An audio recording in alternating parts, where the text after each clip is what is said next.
तो जय हिंद सभी को। तो आज हम बात करने जा रहे हैं SSC GD expected final cut off of Jammu and Kashmir 2024 के ऊपर। जो ये वीडियो रहने वाली है फुल एनालिस्ट वीडियो रहने वाली है, कैटेगरी वाइज आपको कट ऑफ बताया जाएगा और ये लो कट ऑफ क्यों जाएगा इसके पीछे मैं आपको वैलिड रीज़न बताऊंगा, प्लस हर एक सेंटर की फाइनल अपडेट क्या रही फाइनल अपडेट हर एक सेंटरों की कितने परसेंट पासिंग रेशियो रही, पूरी उस वीडियो में बताऊंगे। तो वीडियो थोड़ी लंबी हो सकती है, एंड तक पूरी देखना इस वीडियो को। मैं तुम्हें एक एक चीज़ बताऊंगा भाई, एक एक चीज़ क्यों कट ऑफ लो जाएगा उसके बाद बताना। तो सबसे पहले हम बात करेंगे कि क्या रीज़न रहे कि कट ऑफ लो जाएगा। सबसे पहले short attendance, height weight chest. पहले क्या होता था, हाइट वेट चेस्ट में रिलैक्सेशन मिल जाती थी कि जिसकी हाइट वेट में 1-2 सेंटीमीटर थी, लड़कों को अंदर कर देते थे उनको फिट। तो इस बार क्या हो रहा है, जिनकी जिनकी 0.5 भी जिनकी है आगे पीछे, उनको सीधा अनफिट किया जा रहा है। लड़के एनेक्सर भी लेके जा रहे हैं, लेकिन जब स्टार्टिंग में रनिंग हुई थी, स्टार्टिंग में जनरल के टाइम पे लड़कों को एनेक्सर नहीं पता था मैक्सिमम लड़कों को, तो वो एनेक्सर से भी बाहर हो गए। लेकिन जो उनके एनेक्सर लेके भी गए थे, जिनकी 0.5 तक भी कम थी, उनको सीधा बाहर कर रहे थे। और बात करें मेन डोमिनेट करेगा हमारे कट ऑफ को, वो करेगा हमारे पास सिर्फ 12 दिन थे फिजिकल के लिए। जो लड़के वेट कर रहे थे फिजिकल का कि फिजिकल आएगा, उसकी नोटिस आएगा, सीआरपीएफ वाले देंगे, उसमें हमें 2 महीने का टाइम देंगे। तो उसके बाद हम क्या करेंगे, तैयारी कर लेंगे, मज़े से 5 किलोमीटर रनिंग कर लेंगे। लेकिन 11 को सबको पता है, 11 को आया और 23 को रनिंग थी। वो 10-12 दिन में तो रनिंग क्लियर नहीं कर सकता बंदा 5 किलोमीटर, तो मेन डोमिनेट वही करेगा। बात करें डीवी की, तो डीवी में इस बार क्या कर रहे हैं, क्रूशियल डेट का बहुत मतलब चक्कर डाल रहे हैं बच्चों को, जिनका फाइनेंस ईयर आगे पीछे है, जिनकी ओबीसी वालों कई सेंटरों में, जैसे गुड़गांव वैसे सेंटरों में इतना चेक नहीं कर रहे। लेकिन जैसे बात करें प्लोरा की, वन तालाब की, उसमें न्यू वाला मांगा जा रहा है। तो जिनके पास नहीं होगा, इनके पास पुराना था, उनको सीधा यूआर कैटेगरी में डाल रहे हैं। जैसे वो यूआर कैटेगरी में गए तो एक तरह से जिनके कट ऑफ यूआर से कम थे, मतलब जिनके कम नंबर थे, वो सीधा अनफिट हो गए एक तरह से, क्योंकि उनका नाम आ ही नहीं सकता। बात करें आरएमई डीएमई में, इस बार क्या कर रहे हैं, जिसको माइनर प्रॉब्लम भी है, जो मतलब 2 बार जो लड़के 3-3 बार फिट हुए थे, इस बार वो आरएमई में अनफिट करके घर भेज दिए गए। इतना बुरा हाल कर रहे हैं आरएमई और डीएमई। आरएमई में तो सबको पता है, बुड़गाम को छोड़ के 70% 80% लड़कों को आरएमई में भेजा जा रहा है। जैसे 80% लड़के के इसमें मतलब 50% लड़कों को फिट किया जा रहा है। तो ये मेन जो 5 रीज़न थे क्यों कट ऑफ लो जाएगा, तो ये रहे आपके सामने। आप सबको पता है कि आप सब देख के आए हो कि क्या हाल हो रहा था सेंटरों में। तो अभी हम बात करेंगे centre wise update of SSC GD. तो बात करें ओवरऑल, गुड़गांव में 35% जो कैंडिडेट थे वो इस बार फिट हो गए हैं पर डे के। तो आप देख सकते हो 100 कैंडिडेट बुलाया जाता है, तो उसमें से समझ लो कि गुड़गांव में फर्स्ट से लेके लास्ट तक 100 ही कैंडिडेट बुलाया गया। और प्लोरा और बनतलाब में कैंडिडेट 140-50 हो गए थे लास्ट में 10 दिन के पहले, 10 दिन के बाद। तो मतलब गुड़गांव में तो 100 ही बुलाए जा रहे हैं। तो समझ लो 100 में से मतलब 80 का ग्रुप, 80 प्लस का कोई ग्रुप नहीं बना। आपको कोई दोस्त होगा पूछ लेना, 80 प्लस कोई ग्रुप नहीं बना अभी तक गुड़गांव में। 80 से कम ही बने, तो मान सकते हो आपके 20% वहाँ से बाहर हो गए। तो जब स्टार्टिंग में 10 दिन रनिंग हुई थी, तो आपको पता है 40% रनिंग पास हो रही थी लड़कों की, 50%। समझ लो अभी 17 ग्रुप बन रहे, तो 50% वैसे निकाल दो आप, तो 35 वैसे हो गए। तो 10 से 15 लड़के तो वो पक्का आरएमई में निकालते समझ लो आपकी वो निकालेंगे, तो खींच के आप 20% मान लो, मतलब 20% लड़के पहले 10 दिन पास हो रहे थे। मतलब 100 में सिर्फ 20 लड़का ही फिट कर रहे थे, बाकी सबको अनफिट कर रहे थे। तो बात करें इसमें सिर्फ अभी तक देखा जाए तो 35% ही है, क्योंकि गुड़गांव में रनिंग 60% से आगे नहीं गई है। मतलब फाइनल जो मैक्सिमम जो फिट हो रहे थे लड़के 60% रनिंग में हो रहे थे, बाकी सबको आरएमई और डीएमई दिया जा रहा था। तो अभी देख सकते हैं आप बनतलाब में 40% है। बनतलाब का स्टार्टिंग के 10 दिन में यही हाल था, उनकी भी रनिंग पास नहीं हो रही थी। तो आप देख सकते हो कि उनकी भी रनिंग पास नहीं थी। उसके बाद 10-12 दिन के बाद भी हुई, लेकिन फिर भी उनकी 60% 65% इतनी रनिंग थी, मतलब 90% रनिंग नहीं गई थी। तो बात करिए अभी प्लोरा की, प्लोरा में तो 90% रनिंग पास थी, लेकिन इसमें क्या किया जा रहा था, मेडिकल में बहुत लड़कों को अनफिट किया जा रहा था। और डॉक्यूमेंट वेरिफिकेशन में जैसे ईडब्ल्यूएस या ओबीसी ऐसे वाले कैंडिडेट आ रहे थे, जिनके पास क्रूशियल डेट के आगे पीछे था, उनको भी टाइम नहीं दिया जा रहा था, उनको सीधा यूआर में डाला जा रहा था। तो बिना मतलब इसमें जो फाइनेंस डेट के जो अंदर भी थे उनको भी नहीं लिया जा रहा था, न्यू वाला मांग रहे थे, मतलब फ्रेश वाला जिनका था उनको ही सिलेक्ट किया जा रहा था प्लोरा में, जो ओबीसी और ईडब्ल्यूएस वाले कैंडिडेट थे। तो अभी हम बात करेंगे बडगाम सेंटर की। तो बडगाम सेंटर जो कि श्रीनगर में पड़ता है, इसमें अटेंडेंस ही 80% रही, स्टार्टिंग से लेकर एंड तक 80% की अटेंडेंस रही। बात करें फेल इन हाइट और चेस्ट में, इसमें 10% थी, और इसमें भी वही था जिसकी 0.5 भी कम रहेगी, जिसके पास अनेक्सर नहीं होगा उसमें कोई नहीं छूट दे रहे थे कि आप अनेक्सर घर से बना के लाओ, जिसके पास नहीं थी उसको सीधा अनफिट कर रहे थे, बोल रहे थे अभी अगली बार आना भर्ती देखने।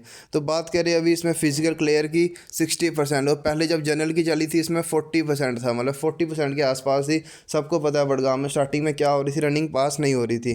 35% आप 23, 24, 25, 26 की तक की रनिंग देखो ना, तो उसमें मतलब 35% तक की रनिंग पास थी। बात करें अभी डीवी की, तो डीबी में अभी 10% जो कैंडिडेट है वो अनफिट हुए थे। क्यों अनफिट हुए थे? क्योंकि वही क्रूशियल डेट फाइनेंस डेट का वहाँ पे पूरा देखा जा रहा था A to Z। बात करें मेडिकल की, तो 50% लड़कों को अनफिट किया जा रहा था ग्राउंड में। ग्राउंड अनफिट का मतलब सीधा आरएमई में डाला जा रहा था। और बात करें आरएमई की, तो 50% पासिंग रेशियो थी। तो आप देख सकते हो कि कितना बुरा हाल कर दिया था बुडगाम सेंटर में। सबसे ज़्यादा बुडगाम में इस बार मेडिकल में लड़कों को अनफिट किया जा रहा है। जितना जनरल के टाइम पे मेडिकल में अच्छी रेशो गई थी, जैसे जनरल के बाद हुई तो मतलब सबको मतलब मैक्सिमम लड़कों को उसको अनफिट करना स्टार्ट कर दिया। तभी बात करें अभी प्लोरा की, तो प्लोरा में आप सबको पता है कि 80% अटेंडेंस रही।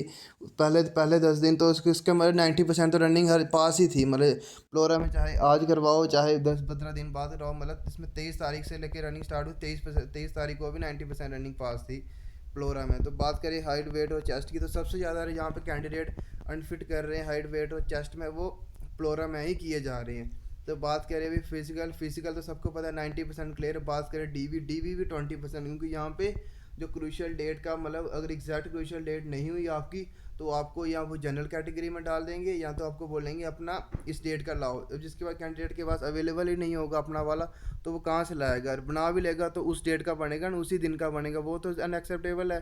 क्योंकि अभी एट ए टाइम थोड़ा वो नया वाला थोड़ा लेंगे, जो 2000 अभी जो 25 वाला बनेगा वो थोड़ा लेंगे आपसे। तो बात करें मेडिकल में, सबसे बुरा हाल बनतलाब और प्लोरा में है, जिसमें 10-10 दिन कैंडिडेट को बिठाया जा रहा है और उसके बाद सीधा अनफिट किया जा रहा है। तो मतलब देख सकते हो कि मेडिकल में 30% है, मतलब 60-60 30% मैंने ज़्यादा बोल दिया, लेकिन एवरेज लेके चलेंगे हम। कई बार तो 60-60 का ग्रुप है, 10-10 लड़के 5-5 लड़के सिर्फ फिट किए जा रहे हैं ग्राउंड फिट, बाकी सबको आरएमई। और आरएमई में क्या हाल किया जा रहा है, 50% जो कैंडिडेट है उनको फिट कर रहे हैं। तो भाई देख सकते हो, मैं आपको एक एक चीज़ बताऊंगा कि क्यों कट ऑफ लो जाएगा। तो बात करिए अभी बनतलाव की, attendance 80%, failed in height weight chest 20%, physical clear 60% तो फिजिकल क्लियर था। स्टार्टिंग में बनतलाब और बडगाम का सेम ही था, 35 से लेके 40% ही कैंडिडेट जो रनिंग क्लियर करवा रहे थे, उनके सब देख रहे थे भाई कितनी चढ़ाई है कितनी नहीं। पहले 10-12 दिन तो यही रहा, तो तब तक जनरल की क्लियर हो चुकी थी, तो उसके बाद रनिंग पास होना स्टार्ट हो गई थी। तो फिर भी 60% ही रनिंग पास हुई थी, तो हम एवरेज लेके चले 60%। और डीबी में 20% कैंडिडेट अनफिट हुए। और मेडिकल में भी इनका भी यही सेम हाल था। अगर 60-70 लड़के कैंडिडेट क्लियर कर रहे हैं, तो उसका मतलब 15 लड़के ही होंगे, या 15 से लेके 10 ऐसे लड़के होंगे जो 100% ग्राउंड फिट कर रहा है। जिसको कुछ भी नहीं है उसको भी एक रेफर डाल के भेजा जा रहा है, और 10-10 दिन लड़कों को बिठाया जा रहा है कि सिर्फ अपने एक आरएमई में अपना क्लियर करवाने के लिए, जो आपको रेफ़र पड़ा है। तो बात करें भी आरएमई की, तो 50% पास है, मतलब समझ सकते हो सिर्फ 50% ही आरएमई में पास किया जा रहा है। तो मैंने बता दिया कि इतने परसेंट ही रनिंग है, जो मतलब टोटल है दिन के, मतलब अगर 100 कैंडिडेट आ रहे हैं तो हम लोग 35 से 40% ही कैंडिडेट है, मतलब 35 से 40 लड़के ही जो फिट किए जा रहे हैं, बाकी सबको बाहर कर दिया जा रहा है on the basis of their medical, DV, physical, इन सब के ऊपर। तो अभी हम बात करेंगे एसएससी जीडी की वैकेंसीज़ के ऊपर। तो हमारे पास कितनी वैकेंसी है वो तो सबको पता ही है। तो अभी हम बात करेंगे कि हमारे पास अभी कितना कंपटीशन है, तो हमने कितने कैंडिडेट के साथ फाइट करेंगे तो हमें हमारी सीट मिलेगी हमें। तो कितने में फाइनल में कितने परसेंट कैंडिडेट पहुंचेंगे कि एक सीट के ऊपर कितनी फ़ाइट होगी। तो अभी हम बात करने जा रहे हैं एसएससी जीडी की category wise short list candidate कितने थे। तो ये बात करें यूआर की, तो यूआर में बॉर्डर पर जनरल का मिला के हमारे पास 4680 कैंडिडेट अवेलेबल थी। और बात करें कट ऑफ की, 78 जनरल का और 87 बॉर्डर का गया था। और ईडब्ल्यूएस में 1064 वैकेंसी थी, 63 जनरल और 69 बॉर्डर का था। और बात करें एससी की, 632 अवेलेबल कैंडिडेट थे फिजिकल के लिए, जिसमें 78 जनरल का और 85 बॉर्डर का गया था। जो मैं अवेलेबल कैंडिडेट बता रहा हूँ, दोनों के मिला के बुला रहा हूँ, क्योंकि जो जो है सीट्स हैं, तो मतलब जिनके कैंडिडेट के हाई नंबर होंगे वो सीट एक दूसरे की ले सकते हैं। इसीलिए बात करें ओबीसी की तो 2856 कैंडिडेट अवेलेबल थे, जिसमें सबसे लो कट ऑफ गया था ओबीसी का, जिसमें 47 जनरल का गया था और 57 बॉर्डर का गया था। तो अभी कुछ लोग बोलेंगे कि ओबीसी का 30 नंबर उठेगा, और 30 उठना होता तो उनको जनरल के साथ ही लग जाता मेरिट। कम क्यों लगा? क्योंकि नंबर थे लड़कों के कम, इसलिए कम लगा। बात करें एसटी की तो 1176 था इनकी अवेलेबल कैंडिडेट। तो कट ऑफ की बात करें 60 किया जनरल का और 66 किया बॉर्डर का। तो समझ लो जब हमारा फिजिकल स्टार्ट होने से पहले तो हमारे पास जो कंपटीशन था जनरल का 1300 प्लस वैकेंसीज थी हमारे पास जम्मू कश्मीर में। 1300 1350 के आसपास थी, 1350 से कम ही थी, मतलब इतनी थी वैकेंसी हमारे पास। तो इस उसी वैकेंसी में हम 10,428 लड़के फ़ाइट करेंगे। तो अभी जब फिज़िकल स्टार्ट होता है तो उसके बाद आप देख सकते हो कितने परसेंट है जो कैंडिडेट हैं जो बाहर होंगे। तो भाई एक ही बात करना चाहूँगा कि भाई जितने बंदे अभी तक वीडियो को देख रहे हैं सब्सक्राइब कर दो यार। मैंने किसी भी वीडियो में नहीं बोला, इसमें कर दो या 200 सब्सक्राइबर ही करा दो यार। 200 सब्सक्राइबर कितने से होते हैं? तो सबको भाई बन के सब्सक्राइब कर दो यार इस वीडियो को। तो हमारे पास अभी टोटल कैंडिडेट बच के 1428 कैंडिडेट हमारे पास अभी हैं। तो जैसे फिज़िकल स्टार्ट हुआ तो 80% तो हर एक मतलब हर एक फ़िज़िकल सेंटर गए। हर जितने वीडियो देख रहे हैं सब अपने अपने फ़िज़िकल सेंटर में गए। तो सबको पता है 80% अटेंडेंस ही रही है, कोई नहीं ज़्यादा गई है।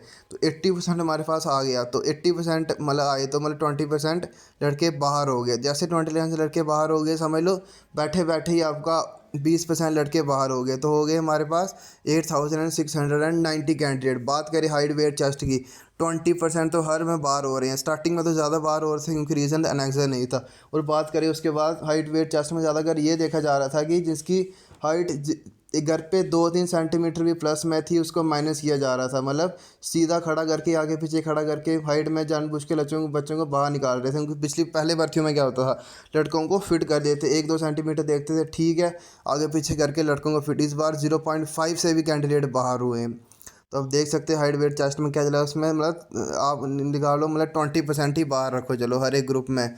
तो 20% जैसे बाहर हो गए तो समझ लो 20% बाहर हुए तो हमारे पास कैंडिडेट बच के रनिंग से पहले ही हमारे पास कैंडिडेट बच गए 7241। बात करें पीईटी की तो उसमें 30% कैंडिडेट हैं जो रनिंग क्वालिफाई नहीं कर पा रहे थे। लेकिन मैंने 30% देखो कितना मैंने मतलब खुला रखा है। आपको सबको पता है कि 50% बड़गांव और बनतला में देखा जाए इतनी ही थी भाई, 50 या 60% के आसपास ही रनिंग पास थी, ज़्यादा रनिंग पास नहीं हो रही थी।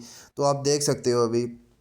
तो अभी बात करेंगे सबको पता इतनी ही थी, इससे ज़्यादा नहीं। 80% 90% रनिंग सिर्फ प्लोरा में थी, बड़गांव में इतनी, बड़गांव बनतलाब में इतनी ही रनिंग थी। तो बात करें अभी डीवी की तो 10% लड़के वही थे जो क्रूशियल डेट में जिनको जनरल में डाल दिया गया। जैसे वो जनरल में आए उन लड़कों को वैसे भी अनफिट, जिनके नंबर अच्छे थे वो तो ठीक है, लेकिन जिनके कम कम थे, जिनके 60 70 70 80 तक नंबर थे वो बेचारे जनरल में फॉल ही नहीं कर पाए, फॉल ही नहीं कर पाएंगे। उनको पता है हम जनरल में चले गए तो जनरल का मेरिट जाएगा हाई, तो जैसे जनरल का मेरिट में आए बेचारे अनफिट हो गए। तो बात करें डीएमई और आरएमई की तो आरएमई में 50% कैंडिडेट को जो अनफिट किया जा रहा है। और बात करें ग्राउंड लेवल में देखा जाए तो 70% से 80 मतलब 80 से 85% लड़कों को ही आरएमयू में डाला जाए। 15 से 20% मान लो मैक्स टू मैक्स 20% लड़कों को ही ग्राउंड फिट केयर कर रहे हैं प्लोरा और बनतलाब में। तो उधर जाके क्या कर रहे हैं 50% ही लड़कों को फिट करें। जिनको मेजर रेफर है वो बाहर है, जिनको मेजर रेफर नहीं था, जो बेचारे पिछली बार 2-2 3-3 बार फिट हुए थे या मेरिट में रह जाते थे, किसी चीज़ में रह जाते थे, इस बार वो उनसे मेडिकल ही नहीं क्लियर हुआ। तो आप देख सकते हो एक बंदा था जो लगातार 3 बार फिट हुआ था भर्तियों में, हर बार वो मेरिट में छूट जाता। इस बार उसको पता है कि 100% होंगे लेकिन उसको अनफिट कर दिया। क्यों? मेडिकल में अनफिट कर दिया। मतलब 2-3 बार वो ग्राउंड फिट था, मतलब आरएमई भी नहीं पड़ा था। तो आप देख सकते हो कि हमारे पास अभी टोटल कितने कैंडिडेट बचते हैं। तो देख सकते हैं हमारे पास 3000 कैंडिडेट बचते हैं। तो 3000 कैंडिडेट में ही हमारा कंपटीशन होगा एसएससी जीडी 2024 में। 1300 हमारे पास वैकेंसी है। तो आप अप्रोक्सीमेटली ले लें हमारे पास डबल वैकेंसी बचती है। जैसे हमारे पास डबल वैकेंसी आई तो समझ लो एक कंपटीशन के ऊपर 2 लड़के बैठे हैं, मतलब एक सीट के ऊपर 2 लड़के हैं। कंपटीशन बहुत कम हो गया। मेजर रीज़न मैंने बता दिए हैं कि एक तो मेजर रीज़न तो फिजिकल का, दूसरा मेडिकल में मैक्सिमम लड़कों को फिट कर देते थे भाई, मैक्सिमम लड़कों को पिछली बार फिट कर देते थे। जैसे पिछली बार क्या करते हैं, मैक्सिमम लड़कों को फिट कर दिया, क्योंकि देखते हैं लास्ट तक लड़के पहुंच रहे हैं तो उनको मतलब फिट कर देते हैं, उनको लास्ट तक फाइट करके आए हैं। पहले पहले ऐसे आगे पीछे वाले लड़के फिट हो जाते हैं, आंखें ख़राब होती थी, 6x6 नहीं भी होती थी जिनकी आंखें, चलो उनको फिट कर देते, लेकिन इस बार क्या नहीं कर रहे। तो बात करें अभी मेरिट की, तो मेरिट इस बार डाउन जाने के मैंने आपको अपने से सब रीज़न बता दिए हैं, तो आगे अगर भाई किसी को भी कोई प्रॉब्लम है तो बता सकता है, लेकिन इतना ही मेरिट जाएगा। 78 जनरल का, तो मतलब 90 से 90 तक जिसके भी नंबर है ना, तो अपने आप को वो 100% सेफ समझो। बात करें 80 की, 78 से लेके 89 तक जिसके भी नंबर बन रहे हैं 85 से 89 के बीच में, वो अपने आप को 100% सेफ समझे। और बात करें EWS की, 63 से 70 से 72, 63 ज्ञान का फिजिकल मार्क। तो बात करें अभी OBC की, 47, 57 से 60, ST 60 से 68 70। बहुत बंदे बोलेंगे इतना नहीं जाएगा, लो अपने आप को जो जैसे कम कम नंबर है ना भाई, ये देखो कि आप फिट कैसे हो गए, क्योंकि 140 वाली 135 लड़के एक बार ग्रुप में थे, 8 लड़के थे, आठों के मतलब 9 फ्लैट फुट में बाहर कर दिया गया, सीधे 8 के 8 लड़के, नंबर भी सबके 120 प्लस थे, 4 5 के थे 120 प्लस नंबर थे, SC कैटेगरी के थे वो। तो आप देख सकते हो आठों के आठों को फ्लैट फुट में बाहर कर दिया, मतलब एक्सरे लिए, शाम को रिपोर्ट आई, सारे अनफिट। तो आप ये मानो कि आपका नाम आ गया, आपके लिए बहुत बड़ी बात है, क्योंकि इस बार मेडिकल में, रनिंग में बहुत लड़के अनफिट हुए। क्यों, मेन रीज़न मैंने बता दिए। अभी भी किसी को लगता है कि कट ऑफ, कई तो जिसके जितने नंबर हैं, कई तो बोलते हैं 140 पे चले जाएगा, कई लोग तो जिसका 145 नंबर होगा यही बोलेगा 140 चले जाएगा। ऐसा नहीं होता भाई, एवरेज कट ऑफ बनता है। तो आप पिछली पिछली बारी भर्ती में देख सकते हैं, कैंडिडेट आते हैं जिनके 100 प्लस बताते हैं नंबर, फिर भी कितना लगा, 80 पे ख़त्म होगी ना बात। इसी वजह लड़के डराते हैं। तो अभी बात कर रहे हैं हम बॉर्डर एरिया की, तो बॉर्डर एरिया में 87 का मार्क लगा है, 92 से लेकर 97 के बीच में जिनके कैंडिडेट के नंबर हैं, वो अपने आप को सेफ समझो। बात करें 80 की, 85 से लेके 90 से 93 के बीच में जिनके भी नंबर हैं, वो अपने आप को फिट समझो। बात करें OBC की, 57 से जिनके नंबर 67 से 72। अब कुछ लोग बोलते हैं कि OBC का लो मेरिट गया है, तो समझ लो इस बार इनका सबसे ज़्यादा उठेगा। क्यों उठेगा, अगर उठना होता पहले ही उठ जाता है मेरिट, जितना उठना होता वो तो सिर्फ वही बात हो गई कि हाँ इनका ज़्यादा चलेगा, जानबूझ के थोड़ा ना करते हैं वो एवरेज। जैसे हमारे जनरल का बना था वैसे भी उनका भी सेम तरीके से मेरिट बना था। हमारे जनरल के ज़्यादा नंबर थे इसलिए हमारा 87 तक लगा, उनके कम थे इसलिए उनका कम लगा।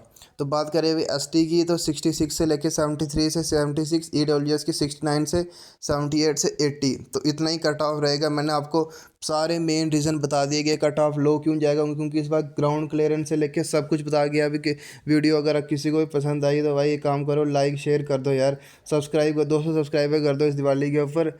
इतना ही बोलना चाहूँगा कि बाकी मैंने अपने आप से आपको बता दिया है कि फ़िज़िकल सॉरी लो कट ऑफ क्यों जाएगा इतने। बाकी कि सबको पता है, सारे फिजिकल देने गए हैं ग्राउंड में, सबको RM में भी पड़ा होगा। तो जो जो फिट हो गया वो तो बोलेगा अच्छी बात, जिनको अनफिट हुआ उनसे पूछना कि क्या हाल हो गया। मतलब मान लो कि 140 वाले मेरे दोस्त थे जो अनफिट हुए हैं ग्राउंड में। तो अभी आप देख सकते हो कि लोग अपने आप को ये मानो कि आप पास हो गए, बहुत बड़ी बात है आपके लिए, क्योंकि इस बार पास नहीं कर रहे हैं लड़कों को RME और DME में। तो आप देख सकते हो कि बाकी यही बताना चाहूँगा कि लास्ट में लाइक सब्सक्राइब कर दो, इस वीडियो को 200 सब्सक्राइबर कर दो।